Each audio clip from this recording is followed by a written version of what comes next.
بسم اللہ الرحمن الرحیم الحمد للہ رب العالمین والصلاة والسلام علی سید الانبیاء والمرسلین وعلی آلہ واصحابہ اجمعین اما بعد۔ مخدوم گرامی،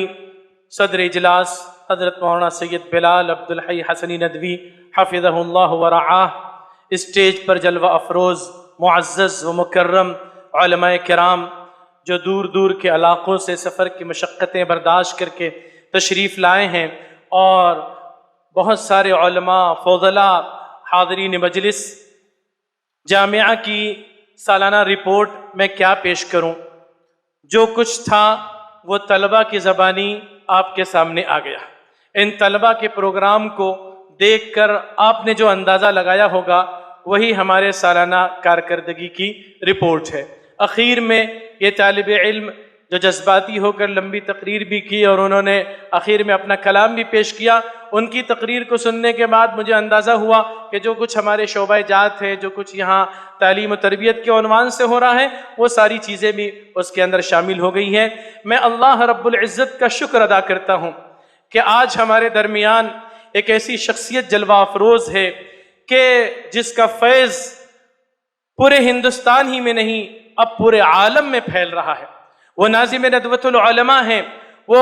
خاندان سادات حسنی کے چشم و چراغ ہیں، وہ مفکر اسلام حضرت مولانا سید ابو الحسن علی ندوی رحمت اللہ علیہ کے تربیت یافتہ و صحبت یافتہ ہیں، وہ حضرت مولانا سید محمد رابع حسنی ندوی رحمت اللہ علیہ کے جانشین ہیں، اور وہ اس وقت ہم سب کے استاذ ہیں، شیخ ہیں، مربی ہیں۔ جامعہ ابو الحسن علی ندوی انہی کی نظامت میں، انہی کی سرپرستی میں، انہی کی نگرانی میں چل رہا ہے، اور جو کچھ آپ کے ترقیات یہاں نظر آ رہے ہیں، دیکھ رہے ہیں، اور جو کچھ تعلیمی کارکردگی آپ کے سامنے نظر آ رہی ہے، وہ سب حضرت دامت برکاتہم العالیہ کی توجہات کے باعث ہے، اساتذہ کرام کی محنتیں ہیں، اور ان سب سے بڑھ کر یہ محض اللہ تبارک و تعالی کا فضل و کرم ہے۔ ساری چیزیں اسباب کے درجے میں ہیں، جن کی اپنی کوئی حیثیت اللہ کے حکم کے مقابلے میں نہیں ہے، سب اللہ کے فضل و کرم سے ہے، اور اس میں واللہ ہماری اپنی کوئی کوشش یا یہ سمجھیے کہ عمل دخل کا کوئی تعلق نہیں ہے، اللہ کا فضل ہے۔ جو سالانہ رپورٹ ہو سکتی تھی وہ دعوت نامے میں بھی یہاں موجود ہے، یہاں کے شعبے جات ہیں، یہاں کی سہولیات ہیں، طلبہ کی تعداد ہے، مکاتب میں پڑھنے والے طلبہ کی تعداد ہے، یہ سب کچھ آپ کے سامنے دعوت نامے کی شکل میں بھی موجود ہے۔ اس لیے میں اس پر کچھ نہیں عرض کرنا چاہتا، صرف اتنا عرض کرنا چاہتا ہوں کہ ایک تعلیمی نظام کا ایک نیا تجربہ ہم لوگوں نے یہاں کرنا شروع کیا، اور وہ یہ کہ 10ویں اور 12ویں پاس طلبہ کو یہاں عالمیت کے شعبے میں ہم داخلہ دیتے ہیں۔ 10ویں پاس طلبہ کے لیے 6 سالہ کورس ہے، جس میں 4 سال یہاں اور 2 سال ندوۃ العلماء میں، اور 12ویں پاس طلبہ کے لیے 3 سال یہاں اور 2 سال دارالعلوم ندوۃ العلماء میں۔ لیکن یہ طلبہ جو 10ویں 12ویں پاس کر کے آتے ہیں، اصلی تعلیم ہم ان کی جاری رکھتے ہیں۔ ہر طالب علم ہمارے یہاں کا اسکول سے یا کالج سے جڑا ہوا ہے، یا تو وہ نائٹ کالج جا رہا ہے، یا ریگولر کالج میں اس کا ایڈمیشن ہے، سیلف اسٹڈی کر رہا ہے، یا یشونت راؤ چوہان اوپن یونیورسٹی میں اس کا ایڈمیشن ہے اور وہاں وہ گریجویشن کر رہا ہے۔ الحمدللہ کوئی طالب علم عصری تعلیم کو چھوڑے ہوئے نہیں ہے، وہ سب عصری تعلیم کے ساتھ کر رہے ہیں۔ بعض سائنس فیکلٹی میں ہیں، بعض آرٹس فیکلٹی میں ہیں، اور اس طرح جامعہ کے اندر الگ سے انگلش اسپیکنگ کلاس پر بھی خاص توجہ دی جا رہی ہے۔ کمپیوٹر کا کورس ہم نے شروع کیا، بہت سارے عزائم اور ارادے جو کیے تھے، اللہ تبارک و تعالی اپنے فضل سے اس کو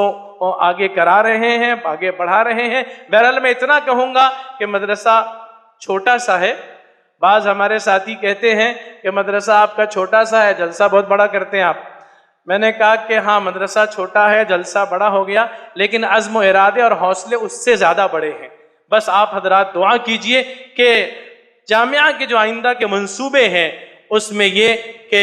یہاں ایک اچھا اسکول بھی جاری ہو، جس میں KG سے 10ویں تک کے انگلش میڈیم کی تعلیم ہو، اور اس کے ساتھ دینی تعلیم اور عالمیت کی تعلیم جاری ہو۔ اس کے علاوہ ہمارے جو اگلے کچھ تعمیری منصوبے ہیں، اس میں سے طلبہ کہ اب سخت تنگی محسوس ہو رہی ہے، جگہ کی قلت محسوس ہو رہی ہے، اس کے لیے ضروری ہو گیا ہے کہ ہم مسجد کے پہلے منزلے کو تعمیر کر کے مسجد کی توسیع کریں۔ آئندہ سال جو ہمارے پاس